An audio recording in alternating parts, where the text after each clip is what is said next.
ہیں۔ پاکستان، ترکی اور کئی عرب ملکوں کے لوگ کھل کر امریکہ اور اسرائیلی جرائم کے خلاف غصے کا اظہار کر رہے ہیں۔ ایرانی صدر مسعود پزشکیان کا ایکس پر پیغام لکھا، دنیا کے آزاد لوگوں کے دل صہیونیوں کے ساتھ نہیں، خطے میں پائیدار استحکام صرف باہمی تعاون، اقوام کی خواہشات کے احترام سے ممکن ہے۔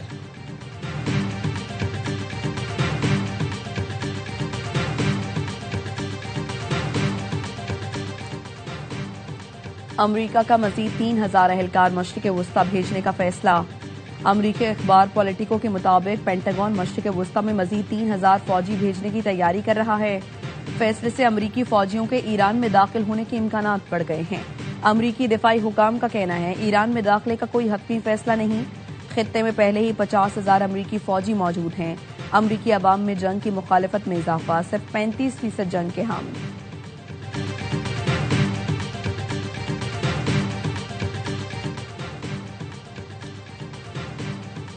اسرائیل کے ایران پر حملے جاری، تبریز اور تہران کے علاقے ورامین پر بمباری، تبریز میں 6، ورامین میں 12 شہری شہید، 28 زخمی ہو گئے۔ کویت ایئرپورٹ کے فیول ٹینک پر ڈرون حملہ، فیول ٹینک کے قریب آگ لگ گئی۔ کویتی شہری ہوا بازی کے مطابق ڈرون حملے میں کوئی جانی نقصان نہ ہوا۔ وقت آ گیا ہے کہ امریکہ اور اسرائیل کے بغیر ایک سیکیورٹی اتحاد قائم کیا جائے۔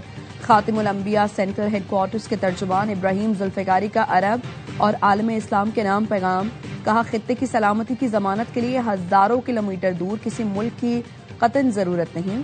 عالم اسلام کو ایک اجتماعی سلامتی کا نظام قائم کرنا چاہیے۔ امریکہ اور اسرائیل کے بغیر خطے میں سیکیورٹی اور فوجی اتحاد کے قیام کے لیے ایران تیار ہے۔ خاتم الانبیاء ہیڈ کوارٹرز ایران کے ترجمان نے آپریشن وارا صادق 4 کی تازہ لہروں کی تفصیل جاری کر دی۔ ترجمان نے بتایا دشمن کے ٹھکانوں کو نشانہ بنایا، دشمن کے ٹاماہاک سمیت کروز میزائلز اور ڈرونز گرائے، حیفا میں رافائل ہتھیار ساز فیکٹری، اسرائیلی ایروسپیس سہولیات پر حملے کیے، بن گوریان ایئرپورٹ پر ڈرون حملے کیے۔ 78ویں لہر میں ایلات، دیمونا، شمالی تل ابیب میں امریکی اور اسرائیلی اہداف کو نشانہ بنایا، عماد اور قدر میزائلز اور ڈرون سے حملے کیے گئے۔ 79ویں لہر میں سجیل، عماد، خیبر شکن میزائلز اور ڈرونز کا استعمال کیا۔ تل ابیب میں خفیہ انٹیلیجنس مراکز، رامات میں فوجی سپورٹ مراکز کو نشانہ بنایا۔ ایرانی حملوں میں تل ابیب میں 6 اور بنی براق میں 12 اسرائیلی شہری زخمی ہوئے۔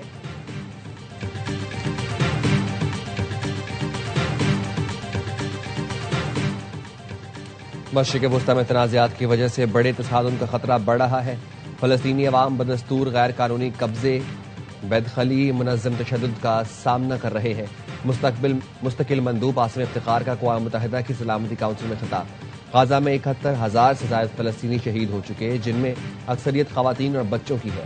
اسرائیلی آبادکار فلسطینی آبادی پر منظم حملے کر رہے ہیں۔ 15 مارچ کو تمون قصبے میں فلسطینی خاندان پر فائرنگ کی گئی، جس میں عید کی خریداری کے لیے جانے والے ماں باپ، 2 کمسن بچے شہید ہو گئے۔ مغربی کنارے میں نقاب پوش گروہوں نے گھروں اور مساجد کو آگ لگا دی۔ نائب وزیر اعظم اسحاق ڈار سے اسلام آباد میں برطانوی ہائی کمشنر جین میریٹ کی ملاقات، خطے کی صورتحال پر تبادلہ خیال کیا گیا۔ اسحاق ڈار نے کہا سفارتکاری اور مکالمہ ہی آگے بڑھنے کا واحد مؤثر راستہ ہے۔ ملاقات کے دوران خطے میں تنازع کے جلد حل کی فوری ضرورت پر زور دیا گیا۔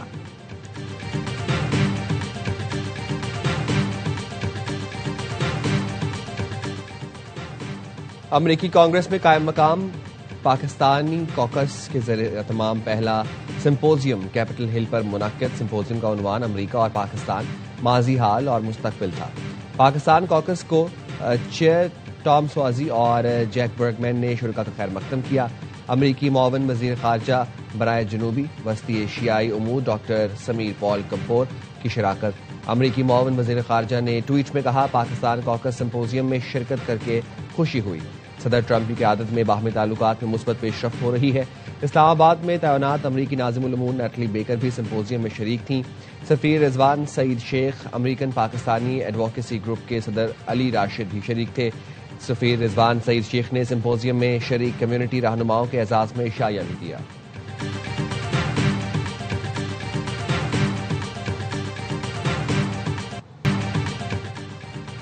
بانی کو تیسرا انجیکشن لگانے سے متعلق پارٹی یا خاندان سے رابطہ نہیں کیا، خفیہ طریقے سے بغیر بتائے اسپتال منتقل کیا گیا۔ پی ٹی آئی رہنما سلمان اکرم راجہ کہتے ہیں سہیل آفرینی نے بانی پی ٹی آئی کی رہائی کی تحریک کا اعلان کیا ہے، جس کا مقصد نہیں کہ ہم کسی مخصوص چوک کی طرف آئیں گے، بلکہ ہماری تحریک پورے ملک کی تحریک ہے۔ علیمہ خانم کا کہنا ہے بانی پی ٹی آئی قید تنہائی میں ہے، اس وقت کوئی مذاکرات، کوئی بات چیت نہیں ہو رہی اور نہ کوئی ڈیل ہو رہی ہے۔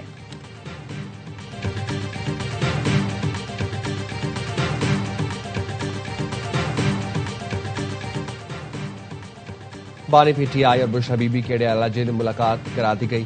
بانی اور اہلیہ کی ملاقات جیل کے کانفرنس روم میں 35 منٹ جاری رہی۔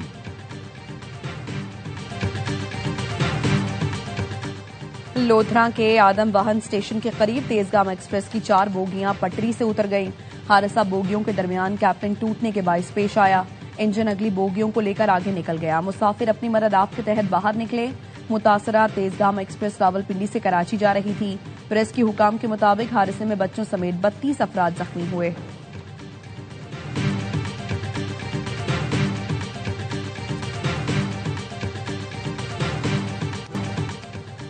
بین الاقوامی منڈی میں خام تیل کی قیمت میں پھر اضافہ۔ لندن برینٹ خام تیل کی قیمت 1.66% اضافے سے $101.62 فی بیرل پر پہنچ گیا۔ ویسٹ ٹیکسس خام تیل کی قیمت 2.66% اضافے سے $90.82 فی بیرل پر ٹریڈ کر رہا ہے۔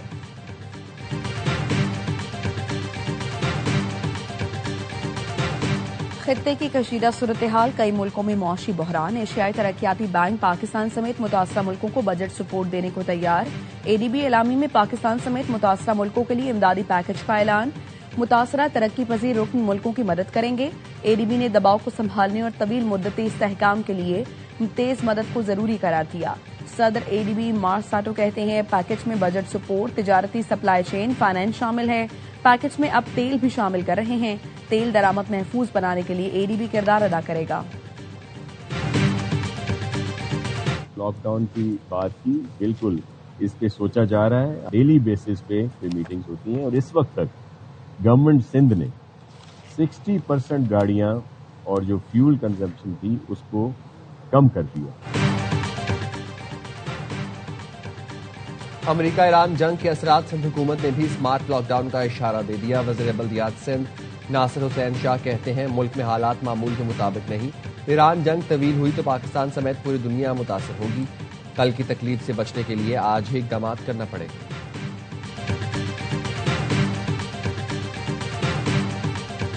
پارک میں میرا میں گھوم رہا تھا، میں بھی گھوم رہا تھا۔ دوبارہ جمعہ کا ٹائم ہو گیا، میں جمعہ پڑھنے گیا تھا، میرا ساتھ اور ایک تھا لڑکا، وہ بھی جمعہ پڑھنے گیا تھا۔ آگے بٹھا کر کپڑا منہ پہ دے کر ہم لوگ کو لے کے چلے گیا گھر پہ۔ اچھا، کچھ نشہ وغیرہ بھی کرواتے تھے؟ جی، گولی کھلاتا ہے۔ کس چیز کی گولی ہوتی تھی وہ؟ سو جاتا ہے۔ کراچی میں بچوں کو اغوا کر کے نشہ اور چوری کرانے والا بڑا نیٹ ورک بے نقاب۔ سعود آباد پولیس نے گینگ کی خاتون سمیت 2 ملزمان کو گرفتار کر لیا۔ 11 سال کا مغوی بچہ ایان بھی بازیاب۔ کورنگی 100 کوارٹرز کے رہائشی بچے نے بتایا پارک کے قریب مسجد میں نماز پڑھ کر واپس آ رہا تھا کہ اغوا کر لیا۔ نامعلوم مقام پر لے جا کر تشدد کیا گیا۔ ملزمان نشے کی گولیاں کھلاتے اور موبائل فون چوری کر کے وارداتیں کراتے تھے۔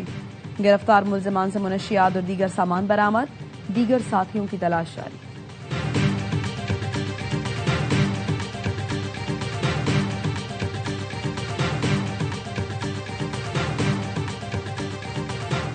شیخوپورہ میں غبارہ فروش کا گیس سلنڈر پھٹنے سے 13 سال کی بچی جاں بحق۔ غبارے بیچنے والا بچی کو اغوا کر کے لے جا رہا تھا۔ شرخپورہ روڈ پر گیس سلنڈر دھماکے سے پھٹا اور ایمان فاطمہ جاں بحق ہو گئی۔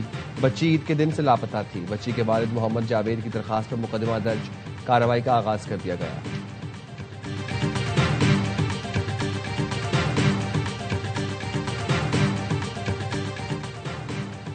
ملک بھر میں بارشوں کی پیش گوئی۔ کراچی سمیت سندھ میں آج سے 29 مارچ تک تیز ہواؤں کے ساتھ بارش کا امکان۔ محکمہ موسمیات کے مطابق مغربی ہواؤں کا سلسلہ آج بلوچستان کے جنوب مغربی علاقوں میں داخل ہونے کی توقع ہے، جس کے باعث تیز ہوائیں اور موسلادھار بارش متوقع۔